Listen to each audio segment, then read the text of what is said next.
मैं तो सीधे मानता हूं कि जिस पार्टी की सरकार है उस पार्टी के अंदर ये क्षमता होनी चाहिए और होगी टू रिजॉल्व इट कंफर्टेबली। उस पर अतिरिक्त टिप्पणी करके मैं समझता हूँ स्पेकुलेशन को वो क्या कहते हैं, वो जुए सट्टे के गेम में तब्दील करना उचित नहीं होगा। चुनाव के बाद से कांग्रेस में उठापटक केरल में रही है, उसी का नतीजा है कि वहाँ कई दावेदार हैं। सरकार कांग्रेस की हर जगह अस्थिर हो चुकी है, नेतृत्व का अभाव है और आने वाले दिनों में शायद देश में कांग्रेस की उपस्थिति रहे ना रहे ये कहना बड़ा कठिन है। राहुल गांधी बड़े दिनों से ज्ञान बांट रहे थे।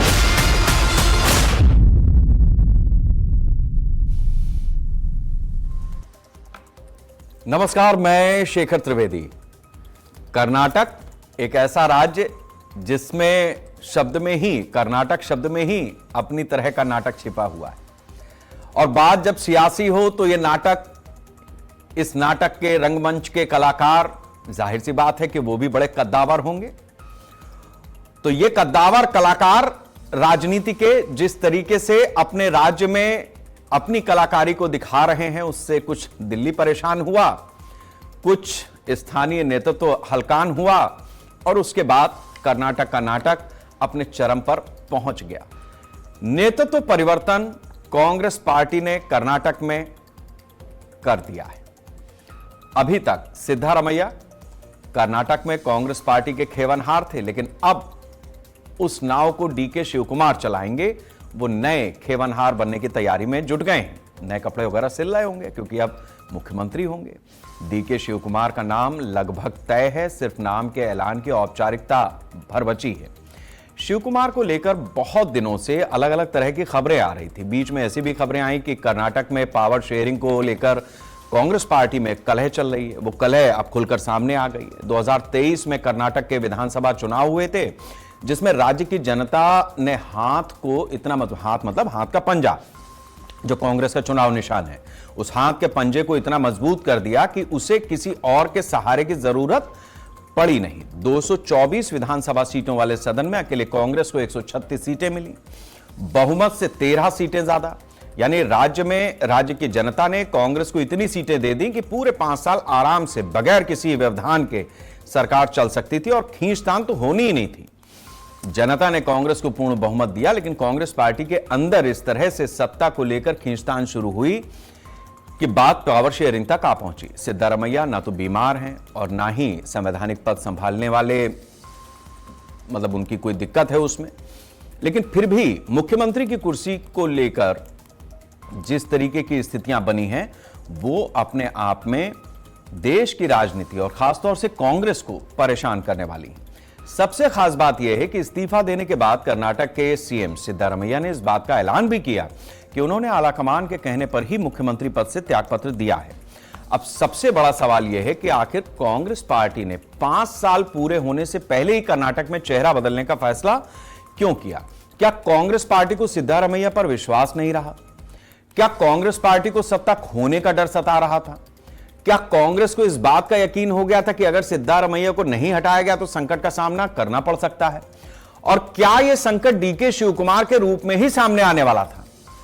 क्योंकि मुख्यमंत्री के पद से त्यागपत्र देने से पहले सिद्धारमैया की तरफ से जो मीटिंग बुलाई गई थी उसमें सिद्धारमैया ने खुद डीके शिवकुमार को राज्य के अगले मुख्यमंत्री के तौर पर प्रस्तुत किया था, उनका जिक्र किया था। मतलब साफ है कि अब डीके शिवकुमार कर्नाटक में कांग्रेस के नए कैप्टन बनने वाले हैं। लेकिन सबसे बड़ा सवाल यह है कि आखिर सिद्धारमैया ने कांग्रेस आलाकमान के कहने पर सीएम पद की कुर्सी कैसे छोड़ दी, क्यों छोड़ दी? आने वाले समय में सिद्धारमैया के साथ क्या कोई अलग तरीके की डील होने वाली है या फिर सिद्धारमैया के ऊपर कुर्सी छोड़ने का दबाव बनाया गया?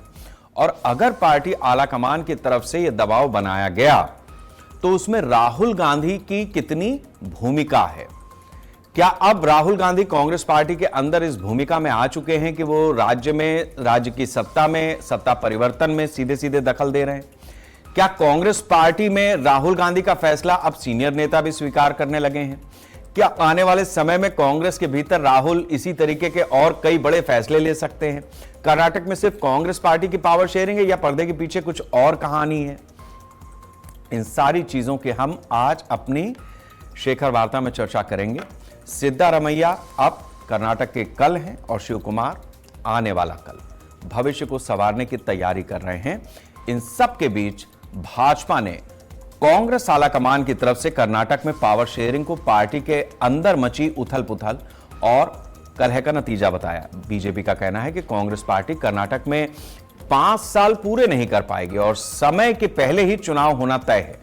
कांग्रेस सरकार के समय वित्तीय कुप्रबंधन चरम पर रहा और सीनियर नेताओं के बीच सत्ता में साझेदारी को लेकर मची खींचतान के बीच कर्नाटक भयंकर कर्ज में डूब गया है। फिलहाल 29 मई का दिन कर्नाटक की राजनीति के लिए अहम है।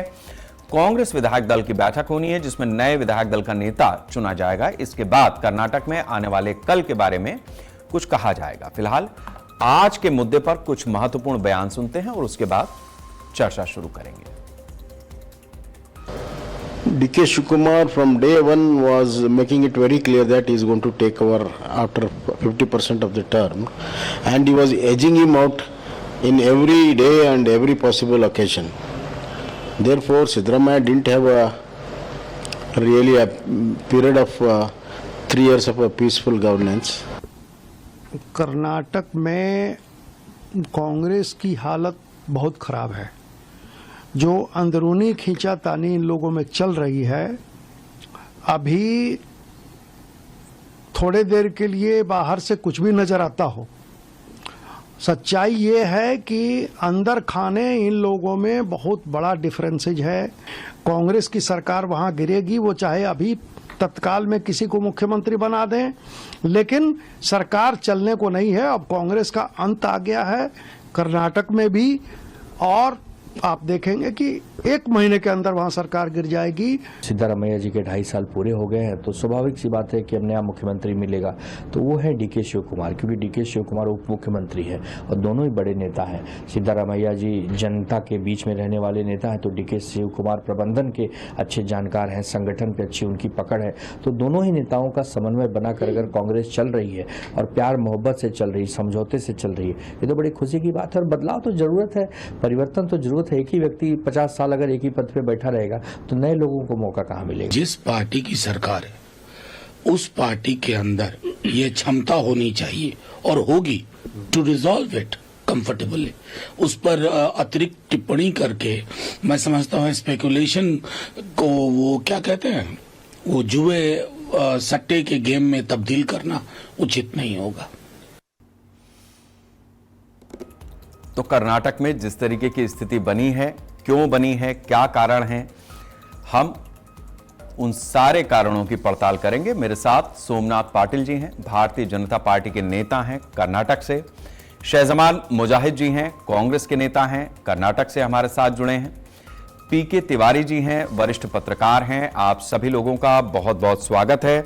मैं सबसे पहले शहजमान मुजाहिद जी आपसे समझना चाहूंगा कि कर्नाटक में कांग्रेस जिस तरीके से नेतृत्व परिवर्तन करने जा रही है, उसके पीछे का कारण कांग्रेस कैसे इलैबोरेट करेगी?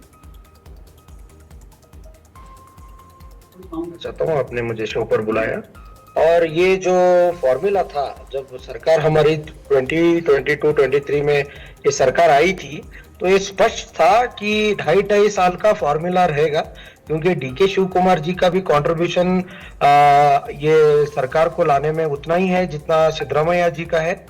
और ये जो लोग कहते हैं कि आलाकमान कमजोर है, बस 4 राज्यों में ही अपनी सरकार कांग्रेस रखते हुए एक मास लीडर को भी एक न्यू फेस DK शिवकुमार को चेंज करने में जो सफल रही है, तो ये राहुल गांधी जी का लीडरशिप एबिलिटीज को क्लियरली दिखाता है। क्योंकि सिद्धरामैया जी ने क्लियरली कहा था, अगर राहुल गांधी जी मेरे को बोलेंगे तो मैं तभी रेजिग्नेशन अपना दूंगा। तो उन्होंने अपना वादा जो उन्होंने दिया था, जो 50-50 फॉर्मूला है आधा टर्म का, उन्होंने निभाया है। अभी नया फेस है DK शिवकुमार जी अपनी पार्टी का, तो आने वाले जो इलेक्शंस हैं तो उसके अंदर हमें नया फेस चाहिए था, नया यंग ब्लड चाहिए था। तो उसके लिए कांग्रेस पार्टी ने एक डिसीजन लिया है और वो बहुत सक्सेसफुल डिसीजन रहेगा, ये हमें उम्मीद है।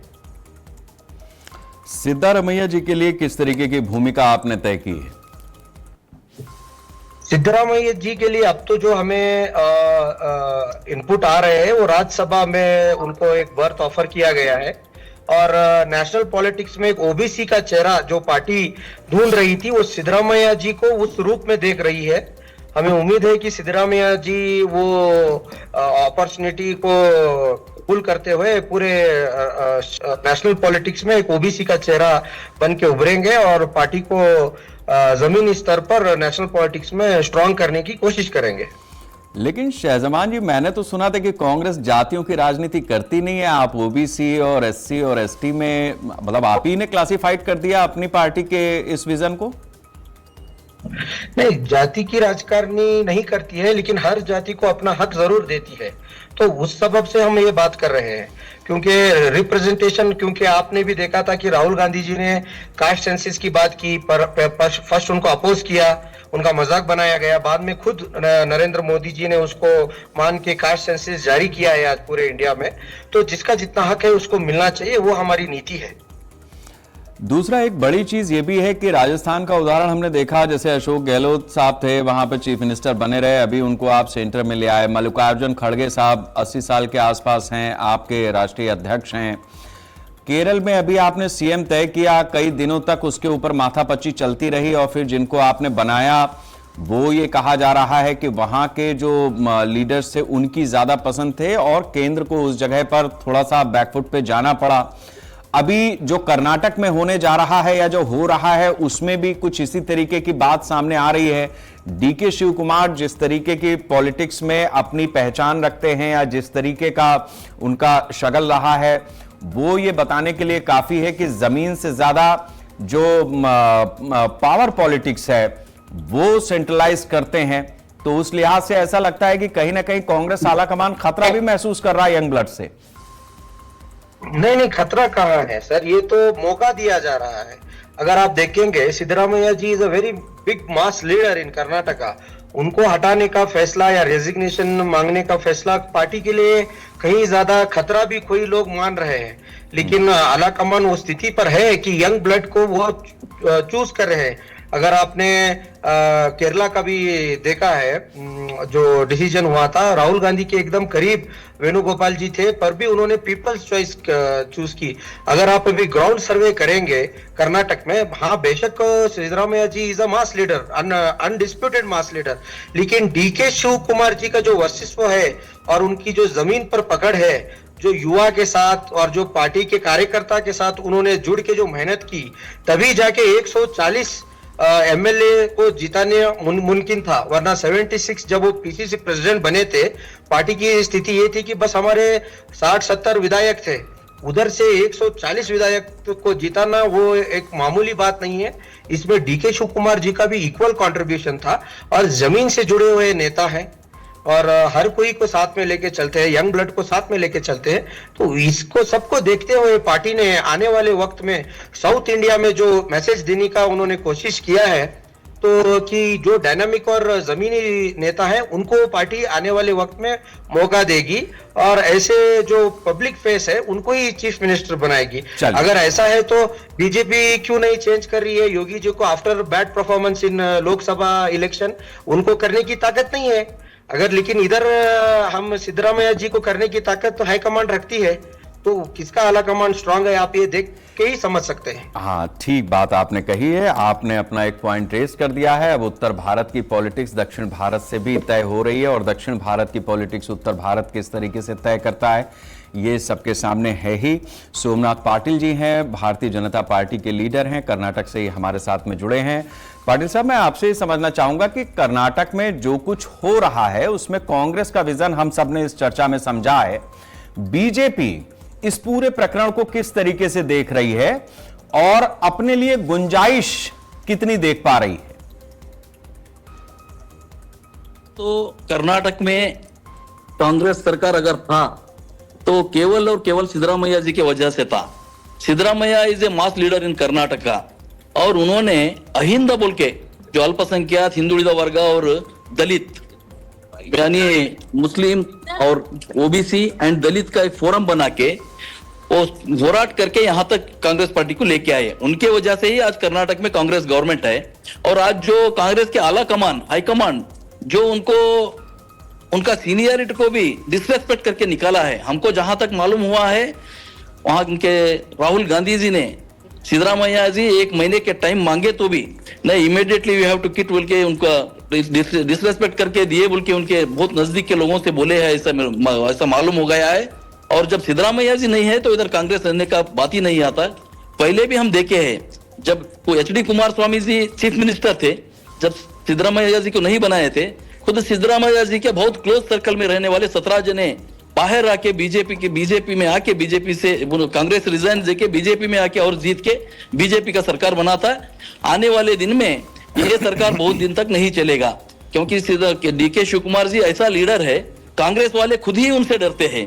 कांग्रेस वाले ही खुद बोलते हैं वो कोतवाल के शिष्य है। पहले जो बेंगलुरु के रौड़ी थे कोतवाल बोल के, वो कोतवाल के शिष्य है और उनका स्टाइल भी वही है। और बहुत से लोगों को उनका कांग्रेस पार्टी वाले ही उनको लाइक नहीं करते। इसकी वजह से आने वाले दिन में बहुत दिन तक कांग्रेस सरकार चलता बोल के ऐसा हमको नहीं लगता। तब तो पाटिल जी आपके लिए अच्छा है, ऑपरेशन लोटस शुरू किया जाए क्या? नहीं, ऑपरेशन लोटस तो हम नहीं करेंगे। बिल्कुल हम इलेक्शन जाने के लिए बीजेपी तैयार है। हमारा ऑर्गेनाइजेशन बहुत पावरफुल है। ऑलरेडी हमारे राष्ट्रीय अध्यक्ष जी भी आके हमारे कर्नाटक में एक परसों ही आके सभी कार्यकर्ताओं से बात करके गए हैं। We are ready for election sir. मतलब आप ये कह रहे हैं कि ऑपरेशन लोटस करते हैं आप, जो विपक्ष आरोप लगाता है उसमें कुछ तो सच्चाई है? नहीं, हम ऑपरेशन लोटस के लिए रेडी नहीं है, हम करते भी नहीं है। वो खुद आके हमारे पास आए तो हम क्या कर सकते हैं? तो आप क्यों नहीं आ रहे हैं? शिव कुमार के लीडरशिप में ऑपरेशन लोटस नहीं कर सकते सर, वो रिवर्स ऑपरेशन कर देते हैं। आपने देखा होगा। एक मिनट शर्मा जी, रुक जाए थोड़ा सा चर्चा ऐसे ही चलने दीजिए। आपको पूरा मौका देखिए। अब तो यहाँ रत्ना पांडे जी भी आ गई हैं, मुस्कुरा रही हैं। चर्चा बहुत अच्छे से चलती है, आप इस चीज की चिंता न करिए कि गेंद कहां जाएगी, गोल पोस्ट पे ही जाएगी। अभी तिवारी साहब सब बताएंगे कि किस तरीके से कहां किसका क्या बैकग्राउंड है और किस तरीके से आप लोग राजनीति में ड्रिबलिंग करते हैं। तो पाटिल साहब बात हो रही थी ऑपरेशन लोटस की, ये बड़ा दिलचस्प है कि चलिए ठीक है, अब ये सिद्धारमैया साहब मान लीजिए दिल्ली आ रहे हैं, दिल्ली में आने के बाद कोई शांत तो बैठेंगे नहीं, उनके जो समर्थक हैं वो वहां पर कुतरना शुरू करेंगे कांग्रेस को। अब ऐसी स्थिति में आपके पास तो जल्दी से जल्दी उन्हें आ जाना चाहिए। और एक तरफ आप कह रहे हैं कि ये सरकार ज्यादा दिन चलेगी नहीं, फिर आप कह रहे हैं इलेक्शन में भी जाएंगे, तो मतलब 2.5 साल से पहले ही हो जाएगा क्या? सर हमारे हिसाब से तो अगर सिद्धरामैया जी को आप निकाल रहे हैं तो खरगे जी जैसे बहुत दलित लीडर है, बहुत सीनियर लीडर है, जो आपका राष्ट्रीय अध्यक्ष है, या परमेश्वर जी है दलित में, ऐसे लोगों को, दलितों को वहां पे CM बनाना चाहिए था, जो सीनियर भी थे और सभी को लेके जाते थे। कर्नाटक का भी अभिवृद्धि होता था। अभी जो ऑलरेडी कर्नाटका बहुत कर्जा के अंदर चल रहा है, बहुत से हमारे गवर्नमेंट एम्प्लॉयज का सैलरी देने की स्थिति में सरकार नहीं है, तो इसके वजह से जो सीनियर थे उनको बनाना था। फिर भी वो उनका डिसीजन है, वो उनका अंदरूनी मामला है, हम उसको पूछ नहीं सकते। लेकिन ये गवर्नमेंट हम नहीं कुछ नहीं करेंगे, खुद सिद्धरामैया जी और उनका फॉलोअर ही इसको कुछ करके दिखा देंगे। पाटिल साहब कभी कभी मैं एक पत्रकार के रूप में मुझे ऐसा लगता है कि कांग्रेस और आप मतलब कहते तो अलग अलग बातें हैं, अपनी विचारधारा को बड़ा अलग अलग बताते हैं, लेकिन आप दोनों की पॉलिटिक्स मॉडस ऑपरेंडी एक ही तरीके की है। उन्होंने ओबीसी वाला जिक्र छेड़ा था, आपने दलित वाला जिक्र छेड़ दिया, और सबके साथ सबके विकास की भी बात करते हैं। मतलब जातियों की राजनीति से ना तो आप पार पाने वाले हैं, और कांग्रेस तो जो कह रही थी सो कह ही रही थी। आपने कंधा उनका इस्तेमाल किया, बंदूक आप ही की है। वो माइनॉरिटीज को बीजेपी अगर आएंगे आपको अरबी समुद्र में डाल देंगे, ऐसा डरा के रखते थे। दलितों को भी ऐसा ही करके रखे। अगर आपको करना है तो दलितों को CM कीजिए, कोई माइनॉरिटी को CM कीजिए, उनका वोट बैंक पूरा आपके साथ है बोल के आप खुद बोलते हैं, तो उनको करना चाहिए। कर्नाटक में बहुत मेजोरिटी में है वो लोग। ऑलरेडी हम दलित के अंदर हम DCM करें गोविंद कारजोल जी के, दूसरा टर्म में हम DCM करें, वैसा उनको भी करना चाहिए, ये हमारा मानना है। चलिए ठीक है, आपने अपनी बात रखी है। PK तिवारी साहब हमारे साथ में हैं, वरिष्ठ पत्रकार हैं, बहुत स्वागत है तिवारी जी आपका। मैं आपसे ये समझना चाहूंगा कि कांग्रेस और बीजेपी दोनों की हमने बातें सुनी हैं, और सुनने के बाद ऐसा लग रहा है कि दोनों पार्टियों का जो मूल है, राजनीति जिस पटल पे करते हैं, वो कहीं ना कहीं एक जगह पे जा करके और मिलती जुलती सी लगती है, लेकिन हैं दोनों राजनीतिक प्रतिद्वंदी एक दूसरे के। और DK शिव कुमार जिस तरीके की पॉलिटिक्स करते हैं, एक पावर पॉलिटिक्स है, पैसा पॉलिटिक्स है, और दबदबा, और केवल अपने ही राज्य नहीं, अगल बगल के राज्यों में या देश के अलग अलग जगहों पे जहां कांग्रेस को जरूरत पड़ती है, DK शिव कुमार आते जाते रहते हैं। तो ऐसे में कर्नाटक की स्थिति से आप देश का विश्लेषण कांग्रेस के लिहाज से कैसे करेंगे? DK देखिए शेखर जी, कांग्रेस के कुछ ही राज्य तो बचे हैं कुल मिला के भारत भर में, और उनमें से कर्नाटक एक है। बगल में तेलंगाना हो गया, और ये आपकी अभी केरल में नई नई सरकार बनी है, लेकिन उसमें भी किस तरह का दबाव है आप देख लीजिए। बीडी गणेशन साहब को बनाया गया है, जबकि हाईकमांड की तो इच्छा जो है वो केसी वेणुगोपाल की थी, यानी राहुल गांधी की खास तौर से। और ये भी कहा जाता है कि भाई बीडी गणेशन साहब बने हैं तो उनको अंदर खाने की बातें ये है कि प्रियंका गांधी उनके समर्थन में थी। तो बहरहाल कांग्रेस में कुछ न कुछ तो ऐसा चलता रहता है, ये हम महसूस करते हैं। अब बात आती कर्नाटक की। कर्नाटक में एक बात ये महसूस कीजिए कि सिद्धारमैया साहब की अभी जो गवर्नमेंट ने 20 मई को 3 साल पूरे किए हैं। 2.5 साल का एक अंडरस्टूड एक पैक्ट था, अंडरस्टैंडिंग में था। अब जाहिर है कि सिद्धारमैया एक बड़े नेता रहे कर्नाटक के। 2013 से 2018 तक वो 5 साल पूरे मुख्यमंत्री रह चुके हैं। और उन्होंने भाई अगर उन्होंने हाई कमांड का नाम लिया है तो ये 6 महीने पहले नहीं ले सकते थे। 2.5 साल की अगर अंडरस्टैंडिंग थी तो 3 साल बीत गए उनके, और वही आंखें तरे रहे थे। वही कांग्रेस पार्टी के हाईकमांड का जो एक संदेश था, एक डायरेक्टिव था कि आप आ जाइए, राज्यसभा में आ जाइए, केंद्र की राजनीति कीजिए, और केंद्र में भारतीय जनता पार्टी से लोहा लेना है तो आप यहाँ की राजनीति। तो उन्होंने ये कहा भी था पत्रकारों से कि मुझे केंद्र की राजनीति में दिलचस्पी नहीं है, और अगर मान लीजिए मुझे मुख्यमंत्री पद छोड़ना भी पड़ा तो भी मैं केंद्र जाना पसंद नहीं करूंगा, मैं राज्य में ही रहना चाहूंगा। ये भी उन्होंने पत्रकारों से अपने विचार को साझा किया था। अब जाहिर है कि देखना है कि नई परिस्थितियों में बदलता है तो कैसे माहौल बदलता है। इसमें ये तो जरूर लग रहा है कि कोई न कोई दबाव तो है सिद्धारमैया के ऊपर, क्योंकि 2.5 साल का अगर वो पीरियड बिता ले गए थे और 6 महीने और बीत गए थे, तो अब उन्होंने कांग्रेस का नाम भी, हाईकमांड का नाम भी उन्होंने जपना शुरू किया, और ये भी कहना शुरू किया कि भाई हम जो है राज्य के हित के लिए, पार्टी के हित के लिए ये सब कर रहे हैं। तो ये बात कुछ समझ नहीं आती। कोई तो बात और है, उनको खुद लगा होगा कि छोड़ देने में भलाई है, और छोड़ने के बाद में ये भी संभव है कि उनको कोई इससे भी ज्यादा ग्रीनर पेस्चर दिख रहा हो, कोई इससे भी ज्यादा हरी चरागाह दिख रही हो कि जिससे उनको ज्यादा लाभ भविष्य में दिखाई पड़ रहा हो। क्योंकि जाहिर है कि सिद्धारमैया साहब इतने तो बूढ़े हुए ही नहीं है, और अभी भी कर्मठ हैं, सक्रिय हैं, और कद्दावर राजनेता हैं कर्नाटक की राजनीति में खास तौर से। अब बात आती है डीके शिव कुमार की।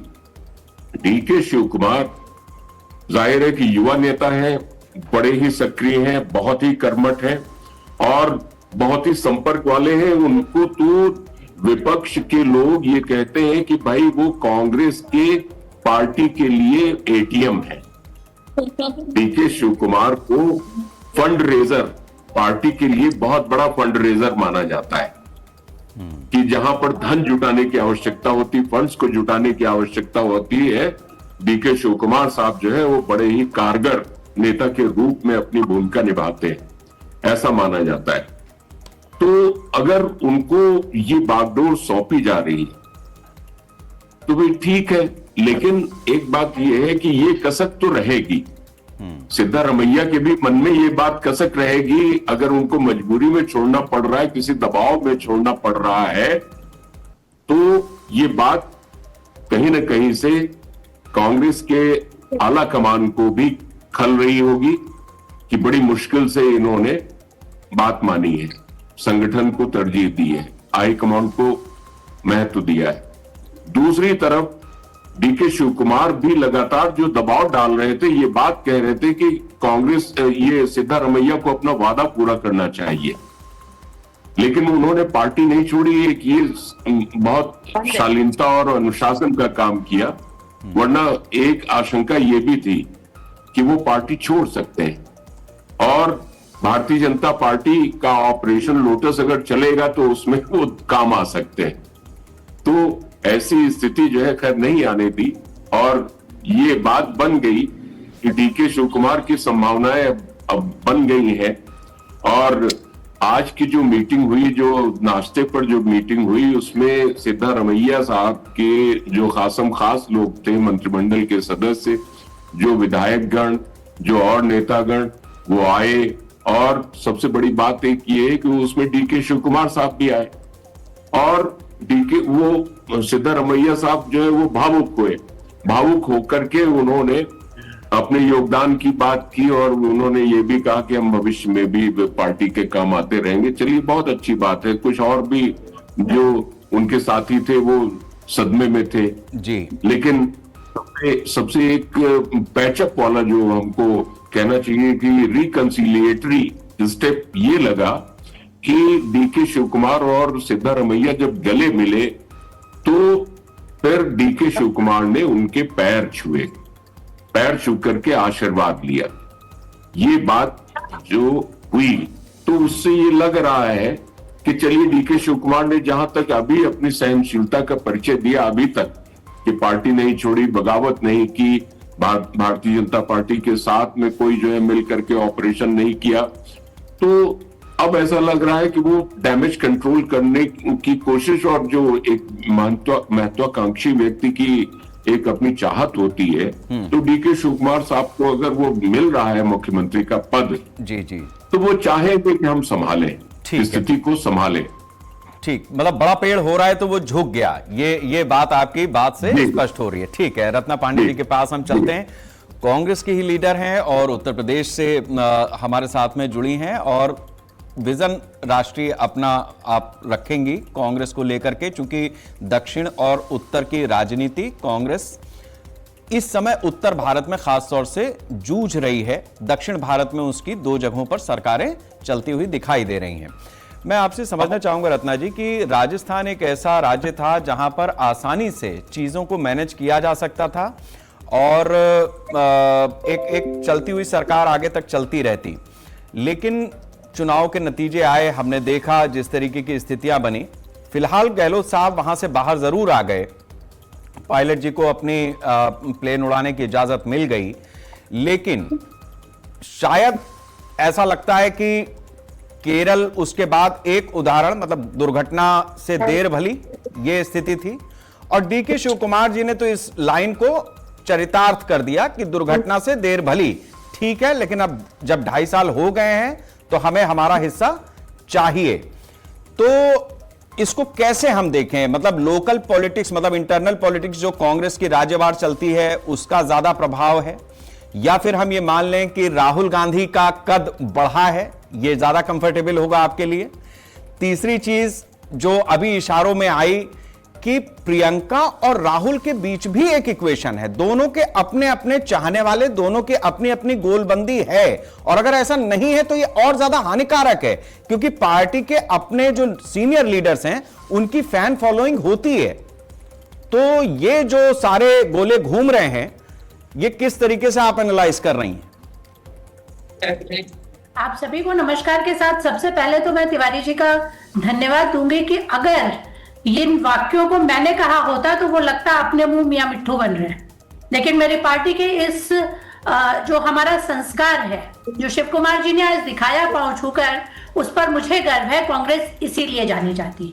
अगर भूतकाल में कभी कहीं कोई रहा, आपने राजस्थान का जिक्र किया, तो मैं ये कहती हूँ कि अगर कहीं कुछ था तो अक्लमंद व्यक्ति वो होता है जो समय के साथ अपनी गलतियों को सुधारने का मादा रखता है, और कांग्रेस ये करके लगातार दिखा रही है।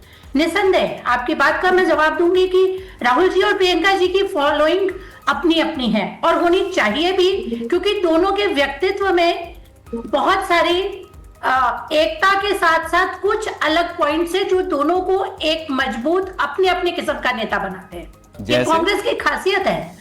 कांग्रेस के हर नेता में अपनी अच्छाइयां हैं, अपना एक एक्स फैक्टर है।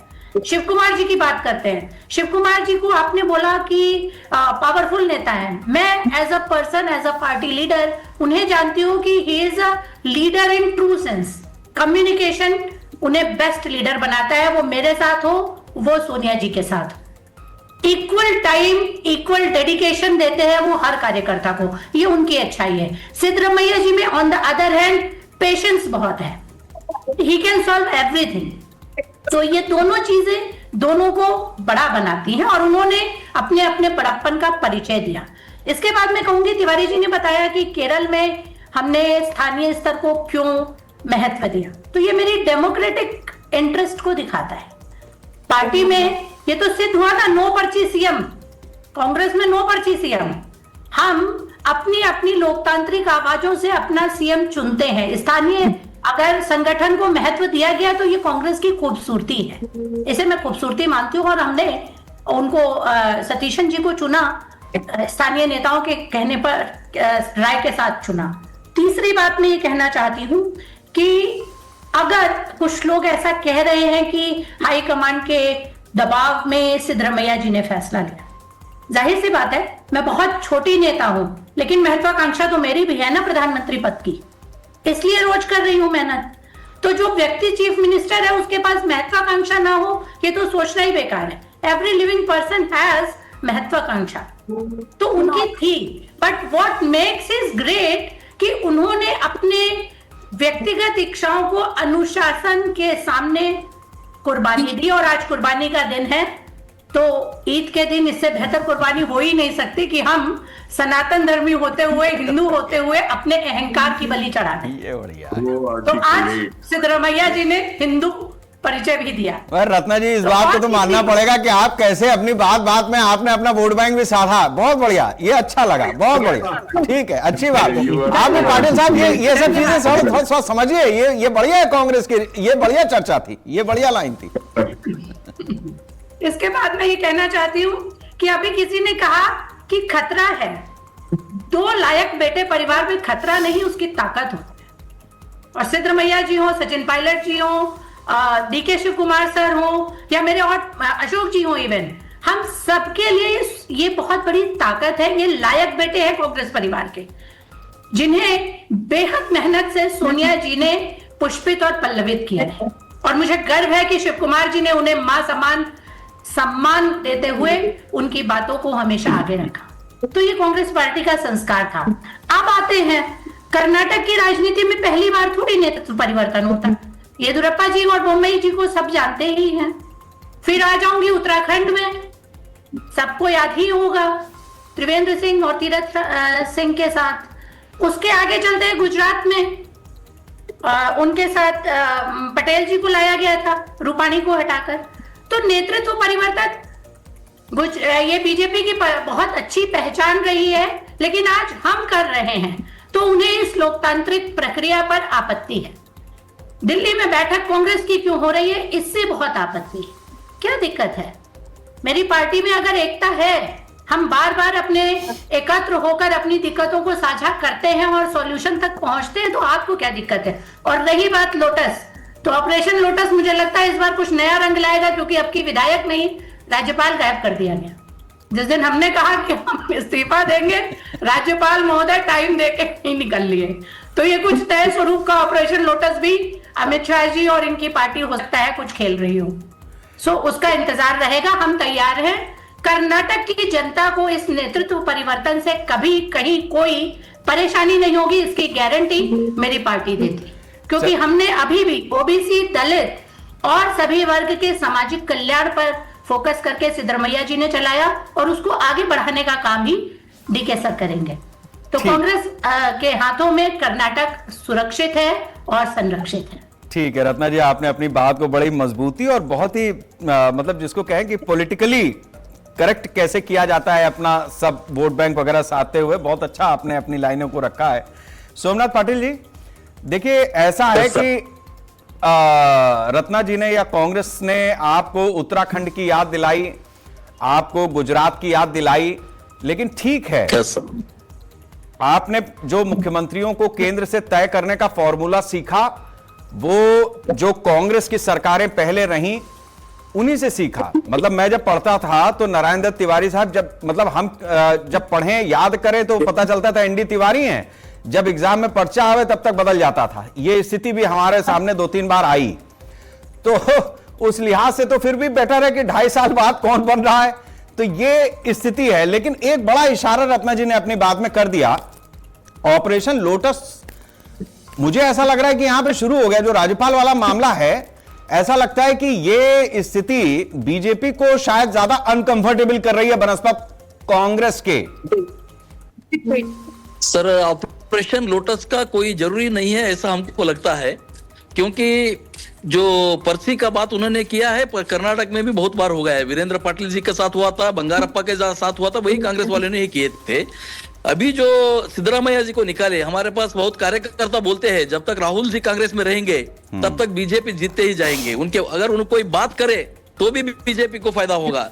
अभी तो उनके क्रिया से भी हमको फायदा होता है ऐसा लग रहा है। जैसे उन्होंने सिद्धरामैया जी को जो निकाले हैं, इससे वहां यहाँ का कर्नाटक का गवर्नमेंट बसता वो भी कांग्रेस के वजह से ही निकल चले जाएगा ऐसा हमको लग रहा है। और आगे आने वाले दिन में और इलेक्शन होंगे और इनके जो अभी फेल्यूर है, जो कर्जा किए हैं, अभी मूडा का जो स्कैम है, जो वाल्मीकि निगम का स्कैम है, पूरा सरकार भ्रष्टाचार में डूबा हुआ है। उनका मंत्री जी राजीनामे दिए हुए, ये सब इस सब के वजह से आज कर्नाटक के लोग बीजेपी के साथ है और आने वाले दिन में यहाँ पे बीजेपी की सरकार आएगा। और कर्नाटक में कांग्रेस का सरकार जो डीके शिव कुमार जी का सरकार है, ये बहुत दिन नहीं चलेगा।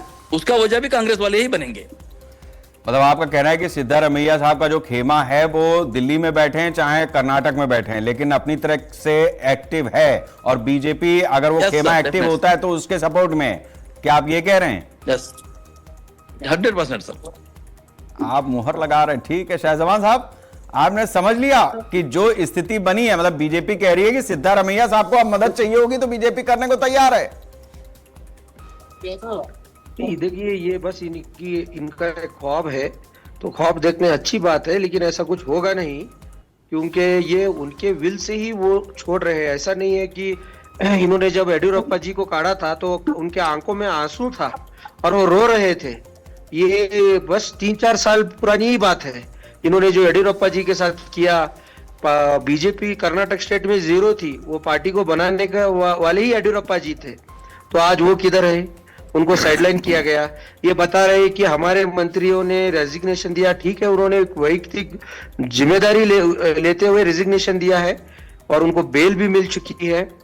इधर डेट पेपर लीक होते हैं, ट्रेन के हादसे होते हैं, बॉर्डर सिक्योरिटी इश्यूज होते हैं। इनका कोई भी मंत्री कोई किसी भी तरह की जिम्मेवारी नहीं लेता और ये तो बस वापस जनता के ऊपर ही ब्लेम डाल देते हैं। तो ये भी एक नया तरीके का सियासत हमें देखने मिल रहा है इस देश की राजनीति में। और जहां तक बात कर्नाटक की है, ये तो बस इनका ख्वाब ही रह जाएगा कि ये ऑपरेशन लोटस करेंगे या सिद्धरामैया जी को कुछ हेल्प करेंगे। आज वो तस्वीर अगर आपने देखी है कि 2 भाई जैसे मिलते हैं, वैसे डीके शिव कुमार जी ने अपना बड़ा भाई मानते हुए सिद्धरामैया जी का पैर छू के उनसे आशीर्वाद लिया है। उनके आंखों में आंसू था। ये इमोशनल फीलिंग है कांग्रेस पार्टी का, कांग्रेसमैन का। ये सब के लिए बीजेपी वालों को ये सब नहीं समझता। ये पावर हंग्री पीपल है, सत्ता के लिए कुछ भी करते हैं। तो ये जो है हमारा एक इंटरनल डिसीजन है पार्टी का, और इंटरनल पार्टी इसके अंदर खुश है। सारे जितने भी सिद्धरामैया जी के खेमे के लोग हैं उन्होंने भी इस डिसीजन का वेलकम किया। आज कैबिनेट की बैठक रही, बैठक के बाद में ही सारा कैबिनेट जाके ही रिजिग्नेशन सिद्धरामैया जी का सबमिट करके आया है।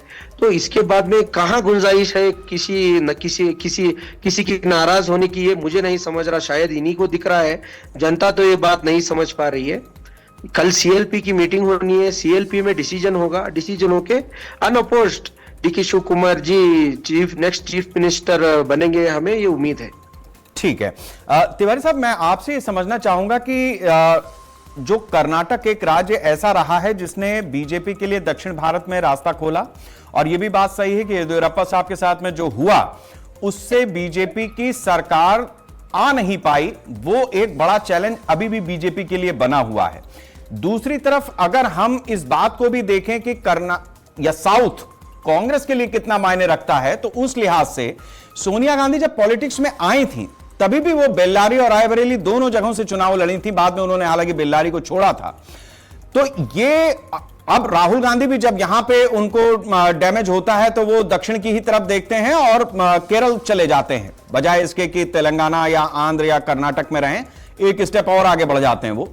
तो साउथ की पॉलिटिक्स कांग्रेस के लिहाज से जितनी महत्वपूर्ण है, बीजेपी के लिए भी वो चैलेंज है, क्योंकि कर्नाटक ही वो रास्ता था जहां से उनको अंदर घुसने का एक मार्ग मिला था। तो क्या बीजेपी और कांग्रेस दोनों अब आमने सामने नए सिरे से होंगे?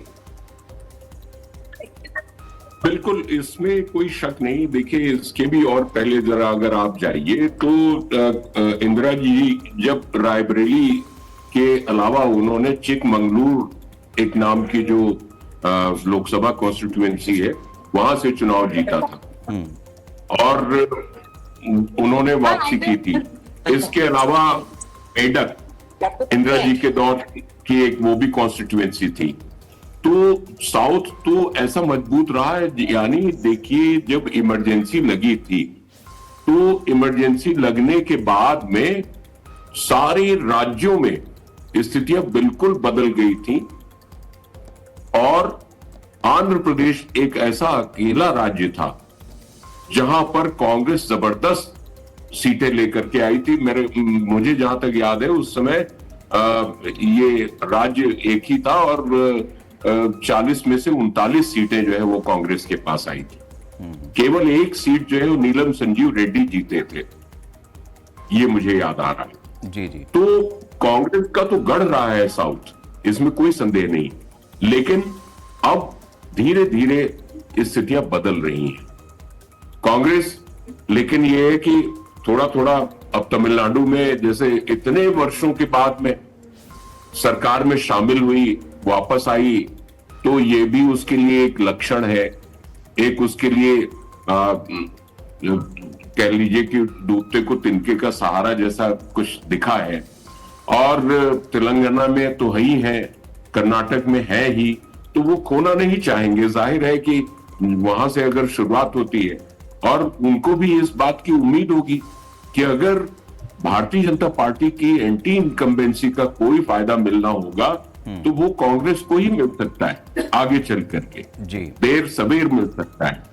तो इस लिहाज से दोनों ही पार्टीज, और इस समय भारतीय जनता पार्टी बहुत उत्साहित है। आप देख रहे हैं कि असम में उसकी वापसी हो गई है और पश्चिम बंगाल एक नया गढ़ उसको मिल गया है। तो इस तरीके से पौंडीचेरी में उस सरकार में ही है। तो इस लिहाज से देखा जाए तो भारतीय जनता पार्टी के सामने अब साउथ में तमिलनाडु, केरल और कर्नाटक में वापसी, ये बहुत बड़ा उसका एक एजेंडा है। और इसमें अगर उसके सामने सबसे बड़ा कोई दल है प्रतिद्वंदी के तौर पर तो वो कांग्रेस ही है। ठीक बात है। अब ये तो बड़ा जी जी बिल्कुल। हमारे साथ में प्रशांत शर्मा जी भी जुड़े हैं, एडिटर स्पेशल अफेयर आज की खबर के, दिल्ली से हमारे साथ में हैं। और दक्षिण की जितनी सियासत है वो जाहिर सी बात है कि दिल्ली में जिस तरीके के मीटिंग्स दोनों ही पार्टियों, बीजेपी हो या कांग्रेस हो, जिस तरीके से आला कमान अपना दिमाग इस पे लगा रहा है वो शायद बड़ा चैलेंजिंग है। और उसकी जो इंटरनल रिपोर्ट्स हैं उस पर प्रशांत जी की नजर रहती है। प्रशांत जी, मैं आपसे समझना चाहूंगा कि दक्षिण भारत की सियासत को कांग्रेस ने अभी दिल्ली में बैठे बैठे साधा है, जो यहां से तय हुआ वो वहां पर हमें दिखाई दिया। अब सवाल इस बात का है कि दक्षिण के पांचों राज्य जितने भी, चाहे आंध्र हो, तेलंगाना, कर्नाटक, केरल, तमिलनाडु, इन जगहों पर बीजेपी अपनी तरह से अपना प्रभाव भी देखना चाहती है, दिखाना चाहती है। कर्नाटक में जो कुछ हो रहा है उसको बीजेपी दिल्ली में बैठ करके किस तरीके से देख रही है, और सिर्फ देख रही है या कुछ कर भी रही है? जी बिल्कुल शेखर जी, मैं आपको बताना चाहूंगा, भाजपा देख भी रही है, यहाँ पे समझ भी रही है। जैसा दिल्ली में हम हलचल देखते हैं, कहीं ना कहीं भाजपा में जब चर्चा हमारी हुई इस मामले को लेके, तो जैसा अभी कुछ वक्त आपस में चर्चा कर रहे थे कि येडियुरप्पा का मामला, तो कहीं ना कहीं भाजपा को ये उम्मीद है कि कांग्रेस के लिए भी सेम ऐसा ही मामला हो सकता है। और जो खबरें अभी तक आ रही हैं कि जैसा कि ऑफर हुआ था इनको, सिद्धरामैया को, कि राज्यसभा ऑफर की जाएगी। तो अभी 8 जून राज्यसभा का लास्ट नॉमिनेशन डे है कर्नाटका में। अगर वहां से सिद्धरामैया नॉमिनेशन के लिए फॉर्म नहीं भरते तो कांग्रेस के लिए स्थिति खराब हो सकती है। और भाजपा का पूरा प्रयास है कि सिद्धरामैया को एक मैसेज भिजवाया जाए कि ठीक है, हम आपके साथ हैं, चाहे उसका एक इशारा, जैसा कुछ लोग अभी कह रहे थे कि राज्यपाल का वहां से मूव होना, जब आज इस्तीफे की बात आती है तो राज्यपाल मूव होते हैं। हालांकि अगर कोई निर्वाचित सीएम खुद इस्तीफा देता है तो चाहे वो सेक्रेटरी के जरिए दे, चाहे ईमेल के जरिए दे, बाद में गवर्नर को उस पर डिसीजन करना ही पड़ेगा।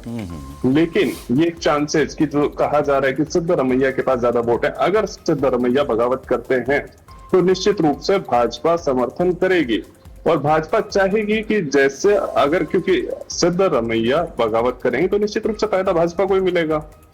तो कुछ ऐसे प्रयास भी किए जा रहे हैं कि सिद्धरमैया राज्यसभा में ना जाएं, क्योंकि ऐसा ही आप देख चुके हैं, राजस्थान में भी हुआ था। कांग्रेस की ये स्थिति पहली बार नहीं हो रही है। कांग्रेस के साथ ये एक दुविधा रहती है कि उनके नेता अभी मान नहीं पाते हैं। हालांकि यहाँ बिल्कुल एक शांतिपूर्ण तरीके से जैसा नजर आ रहा है, लेकिन इससे पहले दिल्ली में भी आप देखें पावर पॉलिटिक्स की गई। कर्नाटका भवन में चाणक्यपुरी में जो ब्रेकफास्ट किया गया उसमें दिखाया गया कि देखिए डीके शिव कुमार को आप सत्ता तो दे रहे हैं, लेकिन चाहे जी परमेश्वर हो या और कोई मंत्री हो, सब मेरे साथ था। हालांकि इस समझौते में जो बात सामने आ रही है कि सिद्धरमैया के बेटे को कैबिनेट मिनिस्टर भी बनाया जाएगा, वहीं कांग्रेस प्रदेश अध्यक्ष का पद भी जी परमेश्वर या फिर किसी अन्य महत्वपूर्ण नेता को दिया जा सकता है। लेकिन अगर सिद्धरमैया बगावत कर गए तो ये भाजपा के लिए बड़ी खबर हो सकती है और कहीं ना कहीं भाजपा इस प्रयास में होगी। बिल्कुल प्रशांत जी, आपने बड़े महत्वपूर्ण पॉइंट्स इस चर्चा में रख दिए हैं। आज हमारे पास इस चर्चा में समय इतना ही था। मैं आपका, रत्ना जी आपका, शहजमान जी, पीके तिवारी साहब और पाटिल साहब, आप सभी लोगों का बहुत बहुत धन्यवाद करता हूं। बड़ी महत्वपूर्ण और बहुत अच्छी चर्चा और आप सबने की है। आप सभी का बहुत बहुत धन्यवाद। इसमें कोई दो राय नहीं है कि बीजेपी का एक खास फॉर्मूला जो हाल के दिनों में विकसित हुआ है वो आपदा में अवसर। अब आपदा जिस तरीके से कांग्रेस पार्टी के भीतर कर्नाटक में आई, उस आपदा से निपट तो ली कांग्रेस, लेकिन अवसर की तलाश अभी भी बीजेपी ने छोड़ी नहीं है। इस लिहाज से यह देखना बड़ा दिलचस्प होगा कि कर्नाटक के नाटक का अगला मंच कैसे सजता है और उसका क्लाइमैक्स क्या होता है। नमस्कार। कहां से लोग चीजें देख रहे हैं। मैं तो सीधे मानता हूं कि जिस पार्टी की सरकार है उस पार्टी के अंदर ये क्षमता होनी चाहिए और होगी टू रिजॉल्व इट कंफर्टेबली। उस पर अतिरिक्त टिप्पणी करके मैं समझता हूं स्पेकुलेशन को वो क्या कहते हैं, वो जुए सट्टे के गेम में तब्दील करना उचित नहीं होगा। चुनाव के बाद से कांग्रेस में उठापटक केरल में रही है, उसी का नतीजा है कि वहाँ कई दावेदार हैं। सरकार कांग्रेस की हर जगह अस्थिर हो चुकी है, नेतृत्व का अभाव है और आने वाले दिनों में शायद देश में कांग्रेस की उपस्थिति रहे ना रहे, ये कहना बड़ा कठिन है। राहुल गांधी बड़े दिनों से ज्ञान बांट रहे थे